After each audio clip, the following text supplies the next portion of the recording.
ఆ 3, 4, 5 తరగతులు చదివే 8 లేదా 9 పిల్లలు ఏకంగా 10వ తరగతి తెలుగు పుస్తకాన్ని ఒక్క అక్షరం కూడా తప్పు లేకుండా చదవడం. అవును. అసలు పుల్లు పోకుండా రాయడం కూడా. కరెక్ట్. అది కూడా ఒక్క తరగతి గదిలో ఒకరు ఇద్దరూ కాదు, ఏకంగా 1,00,000 మంది విద్యార్థులు ఒకేసారి చేస్తే ఎలా ఉంటుంది? అబ్బా! అసలది నిజంగా ఊహ కూడా అందని విషయం కదండి. ఎందుకంటే మనం 15 ఏళ్ల వయసులో అంటే 10వ తరగతికి వచ్చేసరికి నేర్చుకునే ఆ కఠినమైన పదజాలాన్ని, వ్యాకరణాన్ని ప్రైమరీ స్కూల్ పిల్లలు నేర్చుకోవడమంటే మామూలు విషయం కాదు. అవును. విద్యాపరంగా ఇదొక పెద్ద సంచలనం కాబోతోందనిపిస్తుంది. ఖచ్చితంగా. సో ఈరోజు మనం ఈ లోతైన విశ్లేషణలో అపోజ్మా 2026 తెలుగు లాంగ్వేజ్ వరల్డ్ రికార్డ్ ఇనిషియేటివ్కి సంబంధించిన పత్రాలను, వాళ్ల ప్రణాళికలను పరిశీలించబోతున్నాం. అవును. Andhra Pradesh private on aided school management association, దాన్ని మనం క్లుప్తంగా అపుస్మా అని పిలుస్తాం కదా, ఆ సంస్థ ఈ బృహత్తర కార్యక్రమానికి శ్రీకారం చుట్టింది. ఈ కార్యక్రమం పేరు తెలుగు భాషా వైభవం, విద్యార్థుల ప్రతిభా ప్రదర్శన. మన దగ్గరున్న సోర్సెస్ ప్రకారం 2026 సెప్టెంబర్ 8 లేదా అక్టోబర్ 5 తేదీలలో ఈ ప్రపంచ రికార్డ్ జరగనుంది. అవును. మన భాష, మన గౌరవం, మన రికార్డ్ అనే బలమైన నినాదంతో ముందుకు వెళ్తున్నారు. వావ్! నినాదం భలే ఉంది. కాని నా బుర్ర తొల్చేస్తున్న ప్రశ్న ఒక్కటే. అసలు 1,00,000 మంది పిల్లలతో ఇంత భారీ స్థాయిలో దీన్ని ఎలా సాధ్యం చేస్తారు? దీని వెనుకున్న మిషనేంటి? అక్కడే అపుస్మా వారి ప్రణాళికలోని లోతు మనకర్థమవుతుంది. ఇదేంటంటే కేవలం ఒక రోజులోనో ఒక నెలలోనో జరిగే మ్యాజిక్ కాదు. వాళ్లు చాలా కాలం ముందునుంచే దీనికొక అద్భుతమైన డిజైన్ గీశారు. ఓహో! అంటే ఒక సిస్టమాటిక్ అప్రోచ్ ఉందంటారా? ఖచ్చితంగా. మాతృభాష అయిన తెలుగును అమృతంగా భావించి ఆ మాధుర్యాన్ని చిన్నారి పిల్లల ద్వారా ప్రపంచానికి చాటి చెప్పాలనేది వాళ్ల ప్రాథమిక లక్ష్యం. బాగుంది. కానీ మీరు అడిగినట్లు 1,00,000 మందితో చేయించడం అనేది చాలా పెద్ద లాజిస్టికల్ సవాలు. దీన్ని వాళ్లు చాలా శాస్త్రీయంగా దశలవారీగా ప్లాన్ చేశారు. అంటే ప్లానింగ్ బాగుంటే అన్నీ అయిపోతాయా అన్నది నా డౌట్. కొంచెం ప్రాక్టికల్గా ఆలోచిద్దాం. సాధారణంగా 3వ తరగతి పిల్లాడు అమ్మ, ఆవు, బలపం ఇలాంటి సరళ పదాలు నేర్చుకునే దశలో ఉంటాడు. అవును, నిజమే. మహా అయితే చిన్న చిన్న వాక్యాలు చదువుతాడు. కాని 10వ తరగతి పుస్తకం చూస్తే అందులో క్షీరసాగరమథనం లేదా స్వయం సమృద్ధి, అంతఃకరణ శుద్ధి లాంటి కఠినమైన సంధులు, సమాసాలు ఉంటాయి కదా. కరెక్ట్. 10వ తరగతి సిలబస్ అంటే ఆ స్థాయి వేరు. అదే కదా. ఒక చిన్న మొక్కకు ఒక పెద్ద మర్రి చెట్టు మోయాల్సిన బరువును అప్పగించడం లాంటిది కాదా ఇదనిపిస్తుంది. వాళ్ల లేత బుర్రలకు ఇది చాలా ఎక్కువ ఒత్తిడేమో కదా. పైకి చూడటానికి అలాగే అనిపిస్తుందండి. కాని ఇక్కడ మనం పిల్లల మెదడు ఎలా పనిచేస్తుందో దాని సామర్థ్యమేమిటో అర్థం చేసుకోవాలి. మనం తరచుగా పిల్లల గ్రహణశక్తిని చాలా తక్కువ అంచనా వేస్తుంటాం. అంటే వాళ్ళు అంత కఠినమైన పదాలను సులభంగా నేర్చుకోగలరంటారా? ఖచ్చితంగా. భాషా శాస్త్రవేత్తలు, విద్యా నిపుణులు ఎప్పుడో ఒక మాట చెబుతుంటారు. ఏంటంటే 8-10 ఏళ్ల వయసులో పిల్లల మెదడు అద్భుతమైన న్యూరోప్లాస్టిసిటీని కలిగి ఉంటుంది.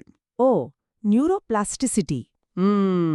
అవును. అంటే ఒక స్పాంజ్ లాగా కొత్త విషయాలను, ముఖ్యంగా ఈ భాషాపరమైన ప్యాట్రన్స్ను వాళ్ళు చాలా సులభంగా గ్రహించగలరు.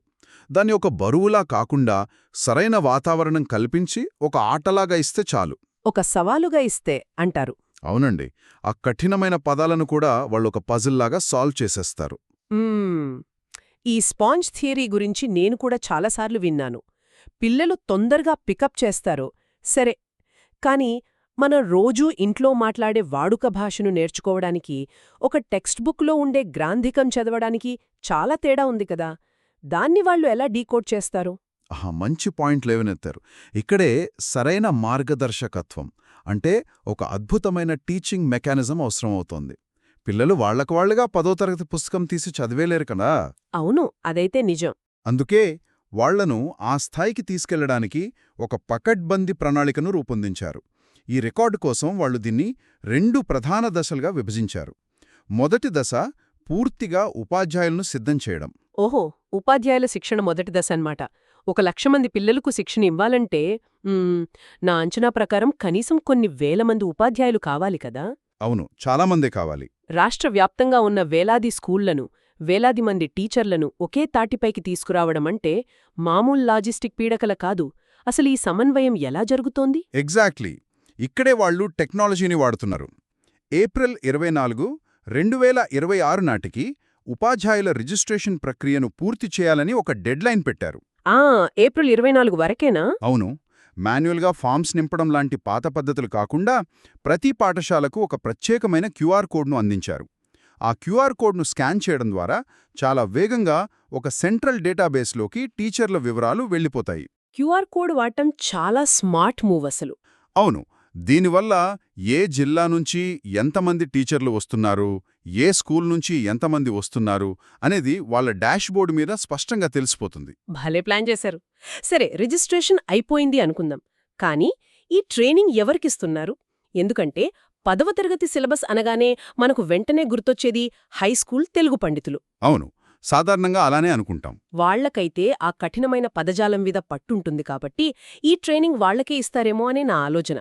ఇక్కడే ఒక అద్భుతమైన ట్విస్ట్ ఉందండి. అకస్మాత్ తీసుకున్న నిర్ణయం చూస్తే ఎవరైనా ఆశ్చర్యపోవాల్సిందే. వాళ్లు కేవలం హైస్కూల్ ఉపాధ్యాయులకే పరిమితం కాలేదు. ఓ, ఇంకెవరిని తీసుకుంటున్నారు? ప్రీ ప్రైమరీ అంటే ఎల్కేజీ, యూకేజీ చెప్పే టీచర్లు, అలాగే ప్రైమరీ స్కూల్ టీచర్లు, ఆ పైన హైస్కూల్ టీచర్లు, ఇలా అందరూ ఇందులో పాల్గొనడానికి అర్హులుగా ప్రకటించారు. ఒక్క నిమిషం. అసలు 10వ తరగతి పుస్తకంతో సంబంధమే లేని ప్రీ ప్రైమరీ టీచర్లను ఎందుకు భాగస్వాములను చేస్తున్నారు?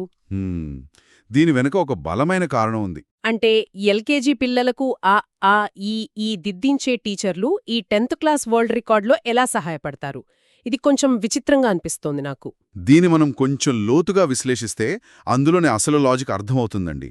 ఒక పిల్లాడు 15 ఏళ్ల వయసులో కఠినమైన పదాలు చదవాలన్నా రాయాలన్నా దాని పునాది ఎక్కడ పడుతుంది? ప్రీ ప్రైమరీ దశలోనే. అవును, షాకి తేడా ఏంటి, నాకి ఉచ్చారణలో వ్యత్యాసమేంటి, గుణింతాలు, ఉత్తులు ఎలా పలకాలి, ఇవన్నీ నేర్పించేదా ప్రైమరీ టీచర్లే కదా. ఓహో, నిజమే. అసలు పునాడి అక్కడే పడుతుంది. పునాది దశలో ఉచ్చారణ సరిగ్గా లేకపోతే పై తరగతుల్లో ఎన్ని కఠినమైన పదాలు నేర్పించినా ప్రయోజనం ఉండదు. అందుకే ఆ పునాది వేసే ఉపాధ్యాయులను కూడా ఈ ప్రాసెస్లో భాగం చేస్తున్నారు. వావ్! ఆ కోణంలో ఆలోచిస్తే ఇదొక అద్భుతమైన ఎడ్యుకేషనల్ ఇంజనీరింగ్. అంటే ఒక భారీ ఆకాశ హర్మ్యాన్ని నిర్మించాలనుకున్నప్పుడు పైన అందంగా కనిపించే గ్లాస్ బిల్డింగ్ కంటే అవును, పునాది ముఖ్యం. భూమి లోపల ఎవరికీ కనిపించకుండా ఆ బరువును మోసే పునాది నిర్మాణం కోసం ఎంతమంది శ్రమిస్తారో ఈ రికార్డుకు ఆ ప్రీ ప్రైమరీ టీచర్లు అలాంటి పునాది అనమాట. భలే చెప్పారు. కరెక్ట్గా చెప్పారు. మరి వాళ్ళందర్నీ ఒకే వేదికపైకి ఎలా తీసుకొస్తున్నారు? ఏప్రిల్ 24న రిజిస్ట్రేషన్ పూర్తయిన తర్వాత జిల్లాల వారీగా ఈ ఉపాధ్యాయులకు 2 రోజుల పాటు ప్రత్యేక శిక్షణ ఉంటుంది. 2 రోజులా? అవును. ఇక్కడ గమనించాల్సిన విషయమేంటంటే ఈ 2 రోజుల శిక్షణ వాళ్లకు తెలుగు నేర్పించడానికి కాదు. వాళ్ళందరికీ తెలుగు వచ్చు, కానీ ఆ తెలుగును అందులోని 10వ తరగతి స్థాయి కఠినతను ఒక 8 ఏళ్ల పిల్లాడికి ఎలా పరిచయం చేయాలి అనేది ఇక్కడ పాయింట్. అవును, అది చాలా ముఖ్యం. ఎలా నేర్పిస్తారనేది తెలియాలి. ఏ మెథడాలజీ వాడాలి, పిల్లల సైకాలజీని బట్టి ఆ పదాలను ఎలా విడగొట్టి నేర్పించాలి, ఇలాంటి బోధనా పద్ధతులపై అంటే పెడగాజీపై వారందరినీ ఒకే లైన్లోకి తీసుకురావడమే ఈ శిక్షణ ముఖ్య ఉద్దేశ్యం. అంటే ముందుగా ఉపాధ్యాయుల సైన్యాన్ని ఒకే విజన్తో సిద్ధం చేస్తున్నారన్నమాట. ఎక్కడో శ్రీకాకుళంలో ఉన్న టీచరైనా అనంతపురంలో ఉన్న టీచరైనా ఒకే పద్ధతిలో పిల్లలకు నేర్పించాలి. ఖచ్చితంగా. ఆ ఏకరూపత కోసమే ఈ ట్రైనింగ్. సరే, టీచర్ల ట్రైనింగ్ పూర్తయ్యాక అసలు సమరం తరగతి గదిలో మొదలవుతోంది. ఆ 2వ దశ శిక్షణ ఎలా ఉండబోతోంది? 2వ దశ పూర్తిగా 3, 4 మరియు 5వ తరగతి విద్యార్థులకు క్లాస్ రూంలో శిక్షణ ఇవ్వడం. ప్రత్యేక శిక్షణ పొందిన టీచర్లందరూ తమ స్కూళ్లకు వెళ్లి ఈ రికార్డ్ కోసం ఎంపిక చేసిన విద్యార్థులకు ప్రాక్టీస్ మొదలు పెడతారు. ఓకే, డైరెక్ట్గా క్లాస్ రూమ్స్లోనే ప్రాక్టీస్ అన్నమాట. అవునండి. 15 ఏళ్ల వయసులో ఒక విద్యార్థి ఏ స్థాయిలో అయితే తెలుగు చదువుతాడో అదే స్థాయిలో ఈ చిన్నపిల్లల చేత చదివించడం, అలాగే ఎటువంటి తప్పులు దొరలకుండా రాయించడం ఈ దశ ప్రధాన లక్ష్యం. ఇక్కడే నాకు పెద్ద కన్ఫ్యూజన్. అంటే కేవలం పుస్తకం చూసి చదవటం వేరు, దాన్ని అర్థం చేసుకుని అక్షరం పొల్లుపోకుండా రాయటం వేరు కదా. చాలా పెద్ద తేడా ఉందండి అందులో. చదవడం అనేది ఎలాగోలా బట్టి పట్టి అయినా లేదా పదాలను గుర్తుపెట్టుకునైనా ఫాస్ట్గా చదివేస్తారు. కానీ రాయడం అనేది చాలా కష్టం కదా. అవును. అందులోనూ ఒత్తులు, దీర్ఘాలు, సున్నాలు ఎక్కడా తప్పు పోకూడదు అంటే వాళ్ళ బుర్రలు ఎంత షార్ప్గా పనిచేయాలి. మీరు కరెక్ట్గా అసలు పాయింట్ పట్టుకున్నారు. చదవడానికి మరియు రాయడానికి మధ్య ఉన్న కాగ్నిటివ్ అంటే మెదడు ప్రాసెసింగ్లో ఉన్న వ్యత్యాసాన్ని మనం ఇక్కడ అర్థం చేసుకోవాలి. ఈ కాగ్నిటివ్ ప్రాసెస్ ఎలా ఉంటుంది? చదవడం అనేది ఒక రకంగా డీకోడింగ్. అంటే అక్షరాలను చూసి ఆ ఆకారాన్ని బట్టి శబ్దాన్ని గుర్తు చేసుకుని నోటితో పలకడం. ఇక్కడ కళ్ళు, నోరు పనిచేస్తాయి. కానీ రాయడం అనేది ఎన్కోడింగ్. ఎన్కోడింగా కొంచెం వివరించండి. ఒక పదాన్ని విని లేదా మనసులో అనుకుని ఆ పదంలో ఏ ఏ అక్షరాలున్నాయి, ఏ ఒత్తులు వస్తాయి, ఏ గుణింతం వస్తుంది అని మెదడులో ప్రాసెస్ చేసి చేతి ద్వారా కాగితంపై తప్పులు లేకుండా పెట్టడం. ఇది చాలా సంక్లిష్టమైన ప్రక్రియ. నాకిదొక మంచి ఉదాహరణతో అర్థమవుతోంది. ఇది ఎలా ఉందంటే, ఒక అద్భుతమైన వంటకాన్ని తినడానికి, ఆ వంటకాన్ని మొదట్నుంచి స్వయంగా వండడానికి ఉన్నంత తేడా ఉందిక్కడ. భలే చెప్పారు. తినడం లేదా రుచి చూడటం అనేది చదవడం లాంటిది. అందులో ఏముందో రుచి చూసి ఆహా ఎంత బాగుందో అని చెప్పేయచ్చు. కాని వండడం అంటే రాయడం లాంటిది కదా. 100% నిజం. ఉప్పెంత పడింది, కారం ఏ సమయంలో వేశారు, ఏ మసాలా ఎంత మోతాదులో వేశారు అని ప్రతి చిన్న అణువు తెలియాలి. అంటే ఈ శిక్షణ ద్వారా పిల్లలు కేవలం తెలుగు భాషను రుచి చూడటమే కాదు, దాన్ని పర్ఫెక్ట్గా వండడం నేర్చుకుంటున్నారన్నమాట. అద్భుతమైన పోలిక. ఖచ్చితంగా అంతే. పిల్లలు కేవలం చూసి పలకటం కంటే దాన్ని మెదడులో విశ్లేషించి అక్షరాలుగా మార్చి కాగితంపై పెట్టడం వెనుకున్న కష్టం చాలా పెద్దది. ఈ ప్రాసెస్లో పిల్లల్లో ఏం జరుగుతుందో తెలుసా? జ్ఞాపక శక్తి మరియు ఒక ప్యాటర్న్ను అర్థం చేసుకునే సూక్ష్మ పరిశీలన సామర్థ్యం అమాంతం పెరుగుతాయి. ఓహో, అంటే వాళ్ల మెదడుకు ఇదొక ఎక్సర్సైజ్ అన్నమాట. అవునండి.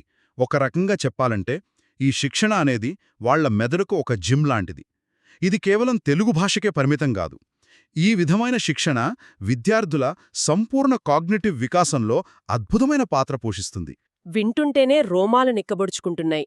వాళ్ళు కేవలం ఒక వరల్డ్ రికార్డ్ సృష్టించడం కోసమే ఈ ప్రాసెస్లో పాల్గొనట్లేదు. వాళ్ల మెదడు చురుకుదనాన్ని, సమస్యలను విశ్లేషించే శక్తిని అనేక రెట్లు పెంచుకుంటున్నారు. అవును, అది జీవితాంతం ఉపయోగపడే నైపుణ్యం. ఏది ఏమైనా ఒకేసారి 1,00,000 మంది పిల్లలు ఈ ఫీట్ చేయడమనేది ఊహకు కూడా అందని దృశ్యం. ఏప్రిల్లో మొదలైన ఈ యజ్ఞం సెప్టెంబర్ 8 లేదా అక్టోబర్ 5న జరగబోయే ఆ ఫైనల్ ఈవెంట్ నాటికి ఒక చారిత్రక అద్భుతంగా మారబోతోందన్నమాట. అవునండి. ఆ ఫైనల్ ఈవెంట్ అనేది వీరు ఇన్ని నెలలపాటు పడే శ్రమకు, శిక్షణకు ఒక అద్భుతమైన ముగింపు. ఇంత పెద్ద కార్యక్రమాన్ని ఎక్కడా లోపం లేకుండా ప్లాన్ చేయటమనేది అపుస్మా చేస్తున్న సాహసోపేతమైన ప్రయత్నం. వావ్, అసలు గ్రేట్! అందుకే ఉపాధ్యాయులందరూ ముందుగా ఈ ఏప్రిల్ 24 లోపు ఆ క్యూఆర్ కోడ్ ద్వారా రిజిస్ట్రేషన్ పూర్తి చేసుకోవటమనేది ఈ ఉద్యమానికి తొలి అడుగు. రాష్ట్రంలోని అన్ని మూలల నుంచి పాఠశాలలు ముందుకు వస్తేనే ఇది సాధ్యమవుతుంది. అయితే ఇక్కడ ఇంకో ప్రాక్టికల్ సమస్య ఉంది. వేలాది స్కూళ్ళు, లక్షల మంది విద్యార్థులు, పేరెంట్స్, టీచర్లు ఈ ప్రాసెస్లో ఏదో ఒక దశలో చిన్న చిన్న కమ్యూనికేషన్ గ్యాప్స్ లేదా సాంకేతిక సందేహాలు రావడం సహజం కదా. సహజమే. దానికి కూడా వాళ్ళొక పరిష్కారం ఆలోచించారు. మరి ఆ సందేహాలను తీర్చడానికి, ఈ మొత్తం నెట్వర్క్ను కోఆర్డినేట్ చేయడానికి అపుస్మా ఎలాంటి ఏర్పాట్లు చేసింది? ఆ విషయం పట్ల కూడా వాళ్ళు చాలా క్లారిటీతో ఉన్నారు. ఎవరూ కన్ఫ్యూజ్ అవ్వాల్సిన అవసరం లేకుండా ఈ మొత్తం ప్రాజెక్టును సమన్వయం చేయడానికి ప్రత్యేకంగా కోఆర్డినేటర్స్ నియమించారు. ఓహో, ఎవరిని సంప్రదించాలి అయితే? ఎవరికైనా ఎలాంటి సందేహాలున్నా లేదా ఈ మహాయజ్ఞంలో భాగస్వాములవ్వాలనుకున్నా సమన్వయకర్తలైన సంగరాజు భాస్కర్రాజు గారిని 88868009 నంబర్లో గాని. ఒక్క నిమిషం. 88868009 రైట్. అవును. లేదా సంగరాజు అశ్విని గారిని 88868009 నంబర్లో గాని సంప్రదించవచ్చు. వాళ్లు ప్రతి దశలోనూ పాఠశాలలకు మార్గదర్శకత్వం వహిస్తారు. ఈ ప్రయాణం చాలా ఉత్సాహంగా ఒక ఎడ్యుకేషనల్ థ్రిల్లర్లాగా సాగుతోంది. రిజిస్ట్రేషన్లు, ట్రైనింగ్ క్యాంపులు, 100 గంటల క్లాస్రూమ్ ప్రాక్టీస్, ఫైనల్గా 1,00,000 మంది పిల్లలు సృష్టించే ఒక అద్భుత రికార్డ్. అంతా బానే ఉంది. కానీ ఈ లోతైన విశ్లేషణ ముగింపులో ఒక బలమైన ఆలోచన నా మదిలో మెదులుతోంది. ఏంటది? మనం సాధారణంగా ఒక వైద్య పరీక్ష చేయించుకున్నప్పుడు ఆ రిపోర్ట్లు చూసి మన ఆరోగ్య పరిస్థితిపై ఒక అంచనాకొస్తాం కదా. అలాగే మన విద్యా వ్యవస్థ కూడా పిల్లలను అంచనా వేయడానికి కొన్ని గీతలు గీసుకుని కూర్చుంది. అంటే ఏ వయస్కు ఎంత నేర్చుకోవాలో ఒక పరిమితి పెట్టుకోవడమంటారా? అవును. 3వ తరగతి పిల్లాడి స్థాయి ఇంతే, 5వ తరగతి పిల్లాడి బ్రెయిన్ ఇంతవరకే రిసీవ్ చేసుకుంటుంది అని మనం ఫిక్స్ అయిపోయాం. సిలబస్ని కూడా అలాగే డిజైన్ చేశాం. కానీ ఈ అపుస్మ కార్యక్రమం గనక 100% విజయవంతమైతే అప్పుడు మొత్తం లెక్కలు మారిపోతాయి. అదే కదా, అప్పుడు మనం ఏం సమాధానం చెప్తాం? ప్రాథమిక స్థాయి పిల్లల సామర్థ్యాలపై మన విద్యా వ్యవస్థలో ఉన్న అంచనాలను, రూల్స్ని పూర్తిగా మార్చేయాల్సొస్తుందేమో కదా? 100% కరెక్ట్. అది కేవలం రికార్డ్ కాదు, మన ఎడ్యుకేషన్ సిస్టంకు ఒక పెద్ద కనువిప్పు లాంటిదవుతుంది. ఎగ్జాక్ట్లీ. మాతృభాషలో వాళ్ళు ఇంతటి అసాధారణ స్థాయికి చేరుకోగలిగితే ఆ కాగ్నిటివ్ డెవలప్మెంట్తో రేపు సైన్స్లోనూ, మ్యాథ్స్లోనూ లేదా టెక్నాలజీలోనూ సరైన మార్గదర్శకత్వం ఉంటే భవిష్యత్తులో ఈ పిల్లలు ఇంకెన్ని అద్భుతాలు సృష్టించగలరు. నిజంగా ఆలోచిస్తేనే చాలా ఎగ్జైటింగ్గా ఉందండి. ఒకసారి ఆలోచించండి. ఈ పిల్లలు రేపు పెద్దయ్యాక ఎలాంటి ఇన్నోవేషన్స్ చేస్తారో ఊహించడానికే ఆశ్చర్యంగా ఉంది. ఈ రికార్డ్ కేవలం ఒక ముగింపు కాదు, ఒక సరికొత్త విద్యా విప్లవానికి నాంది కావొచ్చు. అందరూ ఈ ఆలోచనతోనే ఉండండి. మళ్ళీ మరొక ఆసక్తికరమైన విశ్లేషణతో కలుద్దాం.